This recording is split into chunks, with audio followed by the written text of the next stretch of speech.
Essa aula então vai ficar gravada, quem chegar atrasado depois vai poder assistir.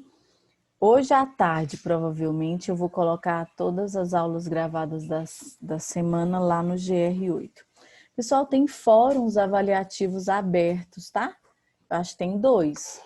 Dá uma olhadinha lá, se você não respondeu, responda. São fóruns rápidos, objetivos, que você vai conseguir responder fácil e rapidamente.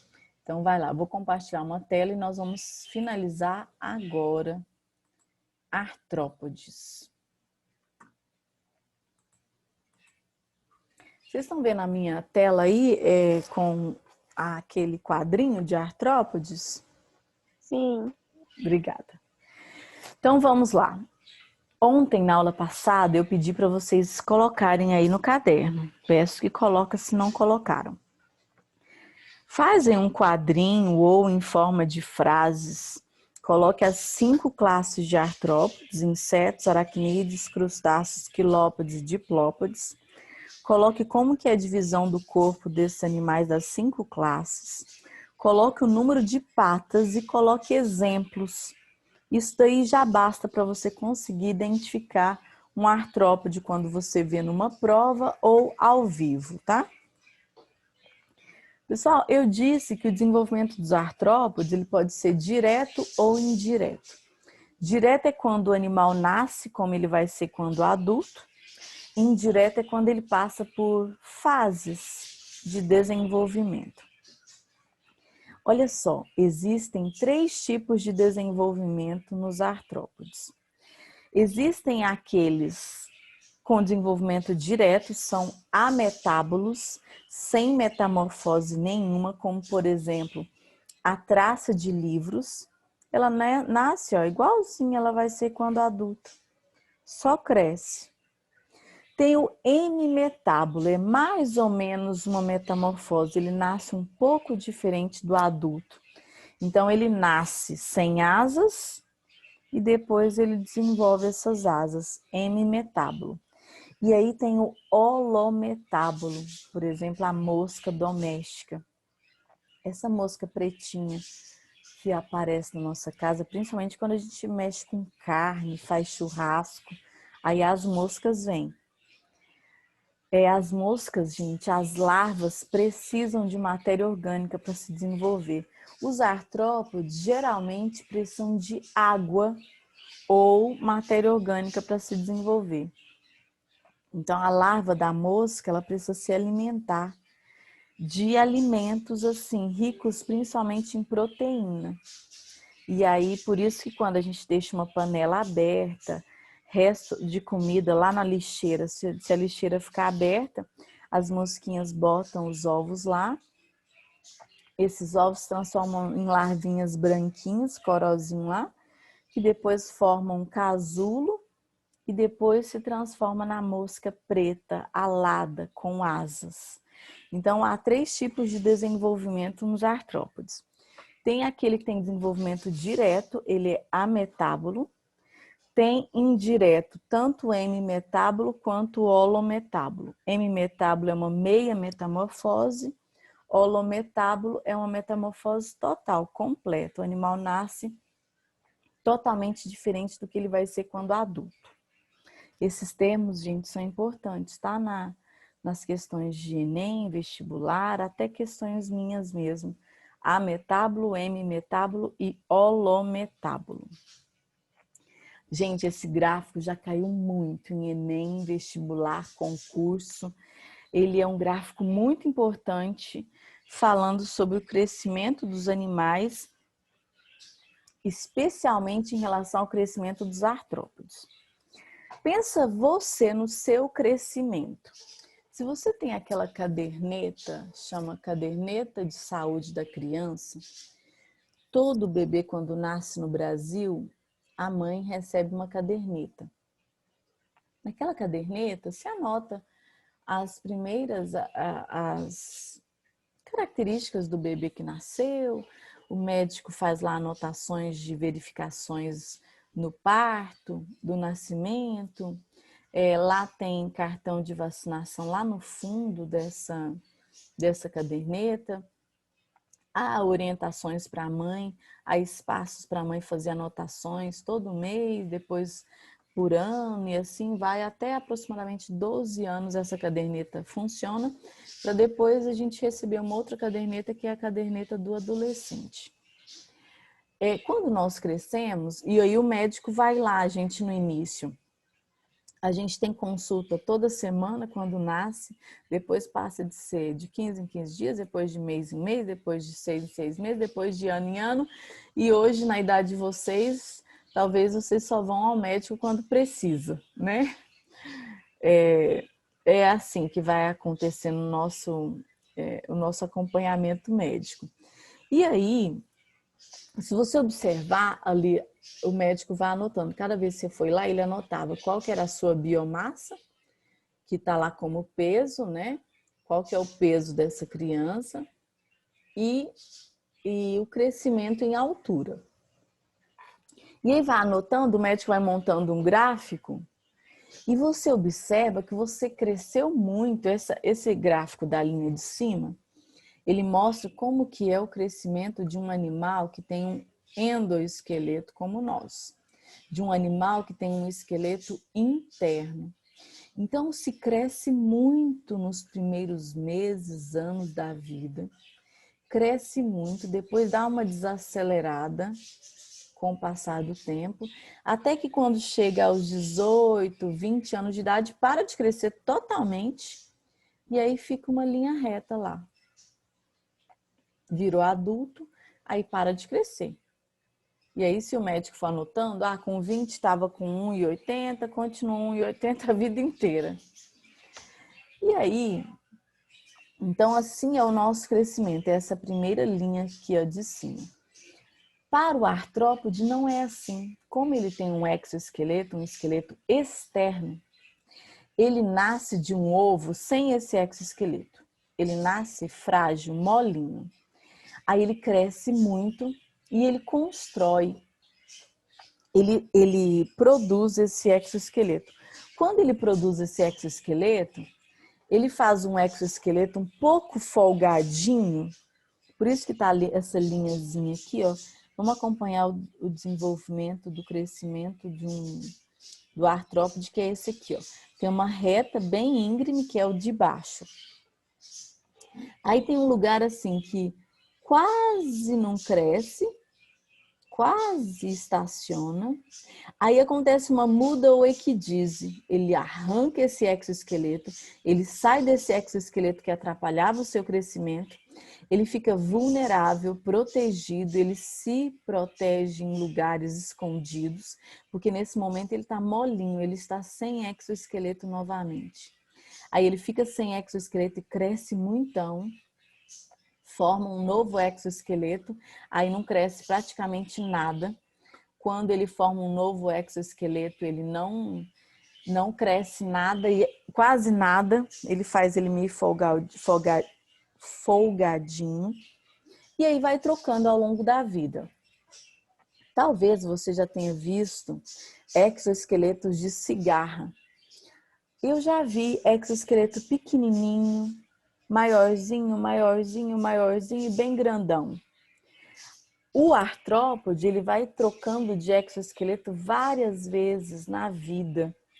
Cada vez que ele troca, essa troca é chamada de muda ou equidise.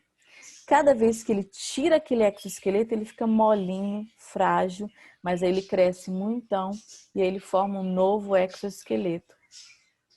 Então, qual que é a vantagem de se ter um exoesqueleto? É ter uma proteção maravilhosa para o seu corpo. Mas qual que é a desvantagem? É não poder crescer. Para crescer, ele tem que tirar a armadura. Aí ele cresce, forma uma nova armadura. Ela é formada um pouquinho folgadinha, mas logo ele tem que tirar ela novamente. E ele vai tendo que vivenciar essas mudas ou equidises várias vezes ao longo da sua vida, tá? Então, cada vez que esse animal vai trocar de exoesqueleto, antes dele trocar, antes de ter essa reta bem inclinada, ele tira esse exoesqueleto, essa retirada de exoesqueleto é chamada de muda ou equidise. Então é isso. O gráfico do animal que tem um esqueleto interno é esse gráfico onde ele cresce muito na infância, na adolescência e depois para de crescer. E o do animal com exoesqueleto não. Ele nasce sem exoesqueleto, forma ele, não cresce, tira esse exoesqueleto, cresce muito, forma outro, não cresce, assim vai sucessivamente. Antes de cada nova reta inclinada, há uma muda ou equidise. Pode acontecer de ter para vocês em alguma questão esses dois gráficos e pode pedir para você assim, qual seria a linha que representa o crescimento de um animal com esqueleto interno? Aí você escolheria a de cima. Qual seria o gráfico que representa o crescimento de um exoesqueleto? Aí você escolheria o de baixo. Poderia te pedir, sinaliza onde está acontecendo mudas ou equidises. Então, a muda é antes de se formar um novo exoesqueleto, é antes dessa curva, não é curva, desculpa, dessa linha inclinada aí de período de crescimento. Sempre antes de crescer, ele tem que tirar o exoesqueleto antigo. Pessoal, vou falar agora dos artrópodes perigosíssimos. Existe um programa no Animal Planet, existia, agora ele não está acontecendo. Esse programa chamava-se Os 10 Mais. Ele deve ter no YouTube. Os 10 mais mostrava os 10 mais velozes, os 10 mais comilões, os 10 mais não sei o quê. E um desses programas mostrou os animais mais perigosos da Terra. Aí ele mostrava assim a sequência do 10º para o 1º. Aí animais mais não sei o quê, 10º lugar, 9º lugar, 8º lugar. Ia fazendo essa apresentação de forma decrescente. Gente, os artrópodes, insetos, são os animais mais perigosos da Terra. Eles são pequenos, eles estão em todos os ambientes, eles podem devorar plantações gigantescas inteiras. Eles transmitem doenças para os animais, para o homem, né? Transmitem doenças ou pela picada ou pelas suas fezes. Então, eles são perigosíssimos. Aqui eu trouxe 4 insetos bem perigosos, muito presentes no Brasil. O primeiro é o triatoma, que é o barbeiro. O segundo é o anófeles. O terceiro é o Aedes. E o quarto é o Culex. Eu coloco SPP porque existem várias espécies dentro desse gênero, tá? A gente conhece algumas, assim, que são muito faladas, como o Aedes aegypti, mas existem mais espécies dentro do gênero Aedes, que também transmitem doenças.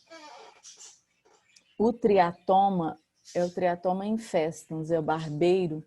Ele é o responsável por transmitir o protozoário responsável pela doença de Chagas, uma doença terrível que acomete principalmente o coração, é uma doença que não tem cura, o tratamento é apenas sintomático e esse animal vai transmitir essa doença não pela picada, mas sim pelas fezes contaminadas. Então ele tem uma trombinha que faz uma perfuração para ele sugar sangue. Gente, só as fêmeas sugam sangue, tá? As fêmeas sugam sangue porque elas precisam do sangue de mamíferos para a maturação sexual e também para o desenvolvimento dos seus filhotes nos ovos. Então, elas precisam do sangue. Os machos se alimentam de seiva vegetal. Então, voltando. O Triatoma infestans, ele tem um intestino muito curto, sempre que ele come, ele tem que defecar. Então, ele sempre defeca próximo do lugar que ele sugou o sangue. A pessoa está lá dormindo, está com a região do rosto exposta, o barbeiro vai lá, é chamado de barbeiro porque era a região que eles viam que ele mais picava, mas na verdade ele pica em qualquer lugar que esteja exposto. Ele pica, defeca no local, vai embora e deixa as fezes ali. Se as fezes estiverem contaminadas, a pessoa dá uma coçadinha, dormindo. Nessa coçadinha, ela coloca dentro da picadinha, aquele furinho tão pequenininho, ela coloca aquela gotinha tão pequenininha de fezes, nem as fezes inteiras, só um pouco, só de esfregar, já pode cair protozoário na corrente sanguínea, esses protozoários se proliferam, se alojam no coração e aí causam uma doença terrível, sem cura. O anófeles, ele é responsável por transmitir o protozoário da malária, também muito presente no Brasil, tudo no Brasil, né? O Aedes transmite vírus de dengue, zika, chikungunya e febre amarela. E o Culex transmite o verme, o Quereria bancroft, que é a filária, que é, o verme causador da elefantíase. Então, os artrópodes, eles são terríveis, são perigosíssimos, são muitas vezes silenciosos, né? Estão aí, ó, picando o nosso tornozelo, a nossa perna, e aí podem transmitir doenças. Nas cidades, pessoal, as cidades se transformaram num ambiente perfeito, principalmente para os hematófagos, insetinhos como anófeles, Aedes e Culex. Porque as cidades acumulam água em calhas, em embalagens, vasos de plantas que as pessoas gostam, acumula água, então nós temos berçários desses insetos e não há predadores para eles, né? A gente não deixa, nem quer deixar uma casa cheia de teia de aranha, lagartixa, sapo, rã. Então, as cidades se tornaram assim um lugar muito bom, cheio de sangue para esses animais, cheio de berçários para esses animais se proliferarem. Então, infelizmente, nós temos muitos problemas em relação a principalmente dengue, zika, chikungunya e febre amarela, porque o Aedes está por toda parte, né? Então, é isso. Precisamos parar de deixar a água parada, precisamos nos proteger desses insetos, evitar que eles se proliferem no nosso meio e matá-los, né? Infelizmente, quando a gente vê usando inseticida, usando repelente, a gente repele, não mata, só repele, mas a gente tem que se proteger. E aí, com isso, eu finalizo artrópodes. Então, os artrópodes são animais importantíssimos. Eu não falei da abelha, poderia ter falado. Vai falar agora. As abelhas, por exemplo, são insetos maravilhosos, importantíssimos, como agentes polinizadores, transportando grãos de pólens de uma planta para a outra, fazendo com que então haja a fecundação nessa planta e ela consiga se reproduzir e produzir frutos. Aproximadamente 70% do alimento que nós ingerimos depende da polinização de animais, especialmente das abelhas. Então, os artrópodes, eles são danosos, perigosos, mas também são benéficos, né? Precisamos desses seres para aí fazer com que a vida tenha equilíbrio. Mas nas cidades, assim, a gente está tendo às vezes como praga, né? Tem época que Goiás mesmo, Goiânia, tem muitos casos de dengue. Aqui em casa, minha filha já teve zika, meu marido e ela já tiveram dengue.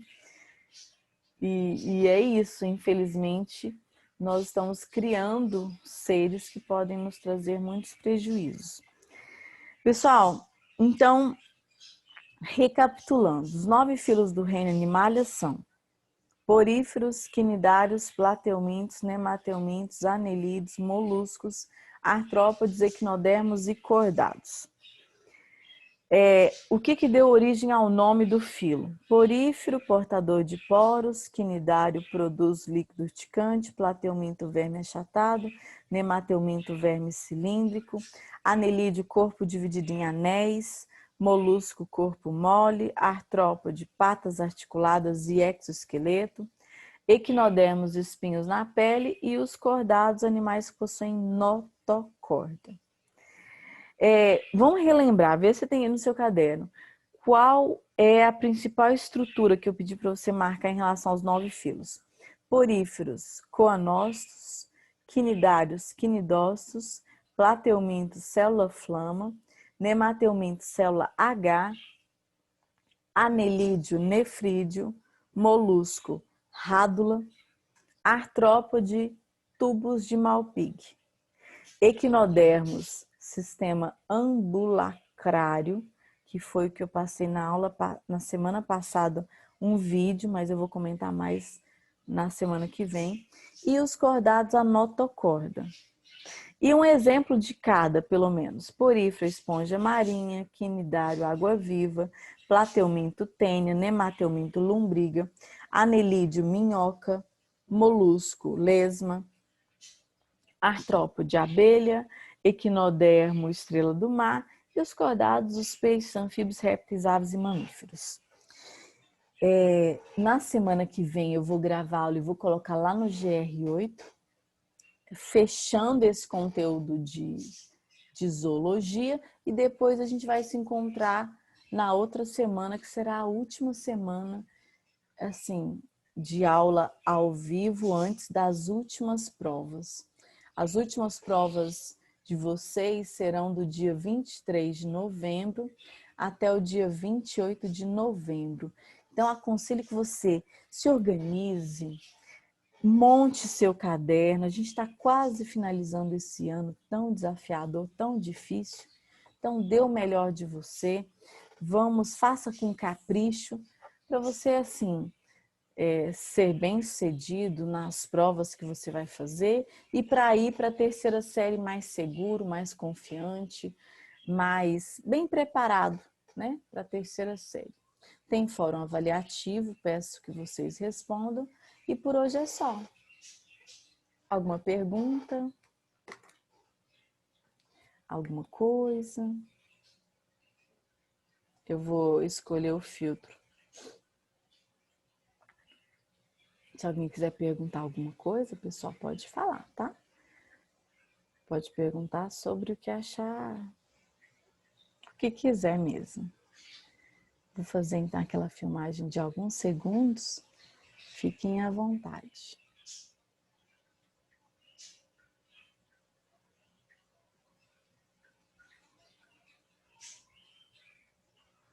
É isso. Alguma coisa? Tudo bem com vocês? Deixa eu baixar o volume. Tudo certo então, pessoal? Sim? Tá bom. Então, boas aulas, né? Hoje é sexta-feira. Espero que vocês tenham um ótimo final de semana. Fiquem com Deus. Tudo de ótimo para vocês. Se precisarem falar alguma coisa, perguntar alguma coisa, pode entrar lá no meu direct do Instagram, Prof. Janaína Bill, que será um prazer recebê-los. É isso por hoje. A gente chegou agora, tá acabando a aula. Alguma coisa, pessoal? Alguma pergunta? Não? Tá bom. Então, eu vou encerrar. Essa aula vai ficar gravada, tá? Quem chegou atrasado vai poder assistir o início dela depois. Eu vou salvar no meu canal do YouTube, Janaína QB Matsui, e depois eu coloco o link lá no GR8. Tchau, tchau.